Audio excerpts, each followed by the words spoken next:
Baseball cards are just as much an American pastime as the game itself. But that's not to say they haven't had their share of troubles over the years. Let me take you back. The industry was trying to recover from the speculator-driven crash that affected most of the collecting community. You know, that same one where people bought like 20 copies of X-Men #1 in hopes that they would someday be millionaires. Somehow. And after that, the trading card companies were dealt another blow. The 90s saw the advent of the trading card game. First there was Magic the Gathering, and then Pokemon. Naturally, these two runaway hits inspired a new rush, flooding the market, and the back of my closet, with would-be successors. And what does a smart trading card company do? Well, adjust to the new taste of the market by taking the time to develop their own thought-out product. And what does a stupid one do? Release a half-assed attempt at a trading card game no less than a decade after the trend emerges. Hence today's episode, Topps Attack Baseball Card Game.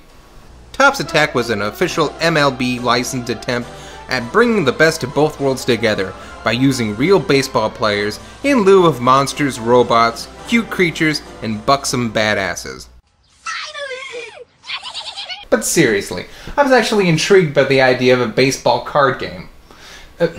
Back when I was hunting for cards, I used to go to the Arizona Swap Mart, which was basically a modern-day bazaar, but inside a huge dilapidated warehouse. Now there's this guy who sold baseball cards. Nothing but baseball cards. Hundreds of baseball cards. And you could just tell from the look on his face that he was so sick of little kids, and sometimes a few adults I imagine, walking up to him and asking him if he had playing cards. I could just imagine him saying the same thing over and over again. No, we don't have any Pokemon cards. No, we don't have any Digiman cards. No, we don't have any Yu-Gi-Man cards. Wait, what was that? Well, as a matter of fact, I do have a card that makes its possessor invisible for 30 seconds, but you'll have to... What? That's not the kind of magic card you were talking about? Hey, get out of here! I want there to be a baseball trading card game. I really do. I want there to be a bridge between these two factions. I just don't want it to be a rope bridge made out of Big League Chew. Well, let's start. Naturally, each card has a player on it, what position they play, and a set of numbers. Basically, there are only two types of cards, pitchers and everyone else. These are considered the batters. In order to play a game, each player will need 4 pitchers and 9 batters. The player that's on the pitcher's mound will choose one of his pitchers and set it face up in front of him. The other player will then choose a batter and put it face down in front of him. Then it's back to the first player, who declares what kind of ball his pitcher will throw. A fastball, a changeup, or a specialty, which I assume to be the player's signature pitch in real life. Then the batter is flipped over to see if the number matching the pitch is higher or lower than the pitcher's. Naturally, if it's higher, it's considered a home run and set to the right. If it's lower, it's a strike and set to the left. In between batters, the pitcher player has the option to either switch out his pitcher or keep him on the field. And just like in baseball, once you strike out 3 players, you switch positions. Do this until a rerun of SpongeBob comes on, because that's what you're doing. Killing time. What I can't wrap my head around is why there are no cards that allow you to modify the outcome. You know, like in Yu-Gi-Oh! You have magic and trap cards, or in Pokemon you have trainer cards. You really couldn't have made like wooden bat, +5 to the batter, steel bat, +15 to the batter, injured shoulder, -10 from the pitcher, torn ligament, -15 from the runner. Anything? No, it's just a pick a numbers game and see which one's the highest. Oh, and here's a pro tip for you. Pick the pitcher with the highest pitch and always use that pitch. Case in point, here's my best pitcher, Josh Beckett of the Boston Red Sox. As long as I use his special curveball, I'll win most of the time. Look, I put him up against my entire set and only 3 people got a hit on him. And by the way, this isn't a special or unique case, because the way the cards are balanced, every pitcher will win more than they lose as long as you use their strongest pitch. As a card game, this is a failure. Basically, the only real strategy is to spam your best pitch over and over, hoping that in the end you stop your opponent from getting more runs than you will. Or you can just randomly guess which pitch to use. But does lack of a strategy actually count as a strategy? Either way, choosing between just two strategies doesn't make for a very exciting card game. Then as far as baseball cards go, these meet the bare minimum requirements, in that they have the player, their names, and what team they played for that season, but that's it. No stats or anything. Just a bunch of logos on the back. Well, CR, if you put a number on the back, then you can tell which player it is. And that would ruin the game. Well, even if that did cross their minds, that didn't stop them from screwing the pooch anyway. See, they printed the logo of the player's team on the back. So if you and I have been playing for a while, and I throw down the only card I have with a Rays logo on it, and you have a good enough memory, then you can figure out which pitch to use. Now, I know most people can't do this, but still, the whole point of a card game is to not give away any hints. Sure, once a card gets messed up, it's your responsibility to get card covers, but it shouldn't be mandatory. But really, if you're trying to reach out to the casual TCGer, then you're going to have to give them something more to grab onto. I mean, I have no real interest in these players, because I have no idea where these numbers are coming from or how they apply to real life. So this game drops the balls on both accounts. Oh, but we're not done yet. We're taking this game into extra innings. You see, in every pack, you can either get a foil card or a code card that allows you to go online to Tops.com and collect cards for a digital portfolio and play against others online. Okay, so here I am at Tops.com and I need an account in order to claim my code. Oh look, I get free cards if I sign up today. Oh boy. So the first thing that greets me after I sign up is a man in his underwear who seems very happy to see me. Egad! You're not supposed to be on those kinds of websites! Apparently this is where you start setting up your profile, and you do so by picking a name. But it's weird. You have to use this random word generator. You hit a randomizer button and you get a bunch of new words. Click on the words you like and click the button to change the words you don't. I guess they didn't want people naming their teams like the Fighting Cocks or the Good Fucks or the Mighty Vajayjays. But still, they could have programmed the site to recognize and reject obscenities. Anyway, here's my name. My Polish Anteater, which sounds like a dirty joke anyway. So after that, you start customizing your guy with logos, skin tone, and body parts. Yeah, from that oversized arm, you can totally tell I've been working my Polish Anteater over. Okay, so now I have my avatar and the site freezes on me.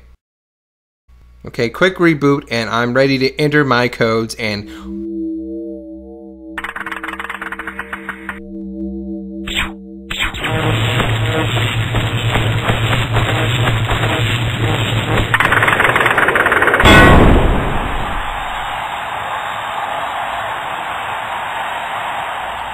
Wow, that is way too epic than this game deserves. So yeah, here's my first set of cards. And hey, I've actually got a little bit more features. Barely. Okay, so it's time to enter the code on the card so I can... What? The code you entered is invalid or expired? Oh, that's bullshit. I'm glad I didn't pay a lot of money for these. I understand invalid, but what the hell does expired mean? I mean, these cards are only 3 years old. Codes last longer than 3 years, don't they? Well, it's a good thing they gave me some free cards so I can at least show you how to play the game online. Lucky, huh? So you go to this section where you can challenge other players online. Except there are no other players online. Can you believe this? 7 billion people on this planet, and I'm the only one who's actually interested in Topps Attax online game. Oh, but don't worry. If you can't find anyone to play with, you can always play against the computer. Will my luck never run out? Okay, so this is the game, pretty much the same as the cards. You pick 4 pitchers and 9 batters. You pick a pitcher and see what happens. The only difference in this game is that they actually make you change the pitchers each time you use them. And you can't see any of the stats on any of the cards until it's too late and you've already made your selection. But even then, just stick to the strategy we covered earlier and you'll be fine. You're out! Now it's my turn up to bat. You can see the stats on the computer's pitcher, but once again, you can't see the stats on your own cards. I guess they had to make this challenging somehow. Now you see that pitcher meter off to the side? Now one might think that would be some indicator as to which pitch is about to be thrown. Well, it's not. No matter how hard I try to time the swings, it seems to just throw a random pitch. So I have come to the conclusion that it's just bullshit to distract you. But really, that doesn't change the dynamic of play one bit, just as long as you stick to the strategy. In fact, you can play against the toughest team the computer has and still have a 50-50 shot of beating them. And the only reason they beat you half the time is because they have stronger cards. Now batting, Babe Ruth! The Great Bambino! Now batting, Mickey Mantle! Oh my God! Actually, this is part of some glitch I noticed after a couple games. First it's Babe Ruth, then Mickey Mantle, and then the glitch kicks in and you pitch against a blank character who always wins because his power level is undefined. I think I just pitched against God. God, the creator and ruler of the universe, confirmed for Brawl. Look, I gotta tell you, he's a little overpowered. Frankly, I think some of the tournaments are gonna want to have him banned. But if you're not a fan of the Attax game, there are other ways to use his cards, in this game section they have over here. Some games ask you to choose a player with the best stats for the game, like the player with the highest batting or pitching ability. But that won't help you because these games are god-awful. I'm serious, man. They are bugged as hell. The controls are either unresponsive,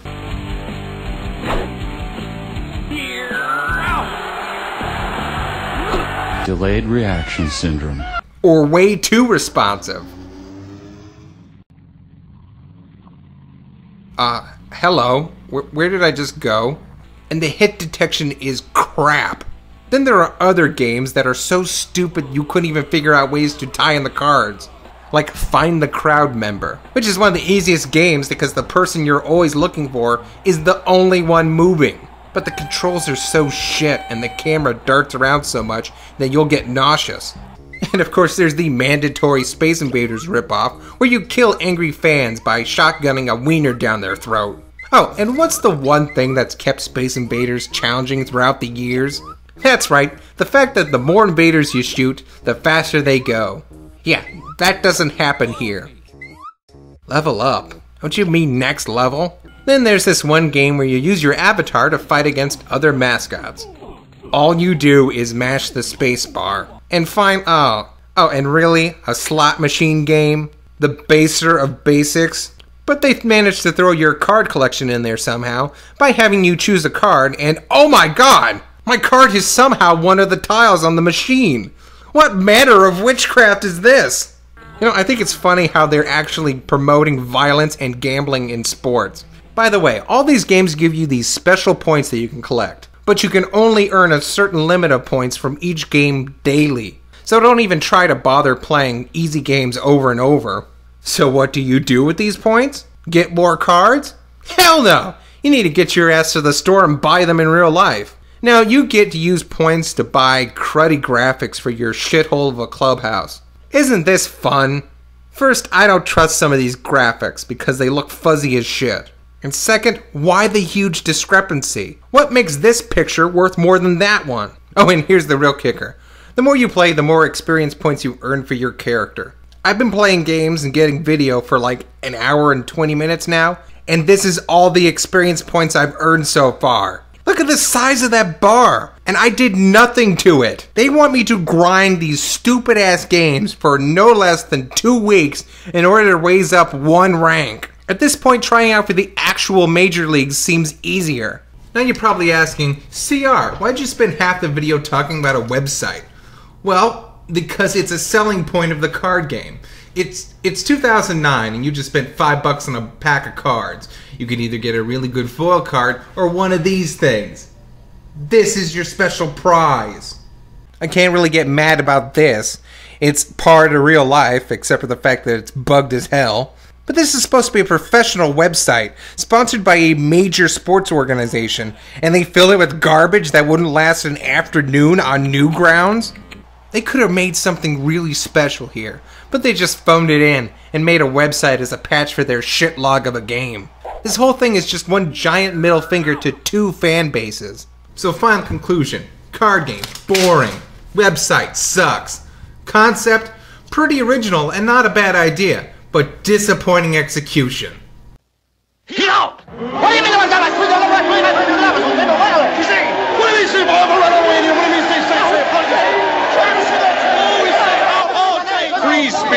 That great American privilege is thoroughly enjoyed by players and spectators alike.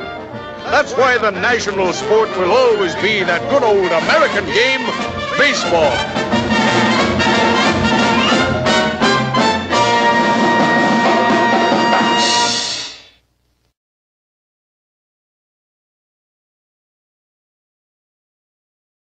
Okay, I'm adding this little addendum because I want people to know that I am aware of the new 2011 edition of Topps Attax. I literally found out about it as I was finishing up this video, and I was pleasantly surprised to see that they added new levels of gameplay that I said were desperately needed, with events and special abilities on each player's cards. Does this affect the preceding review? No. I mean, just because they made Street Fighter 2, that doesn't retroactively make the first Street Fighter anything special. So will I be reviewing this game anytime soon? Again, no. I may revisit this game further down the road, but for now I got plenty of stuff to tide me and I think you guys over. Okay, see you then.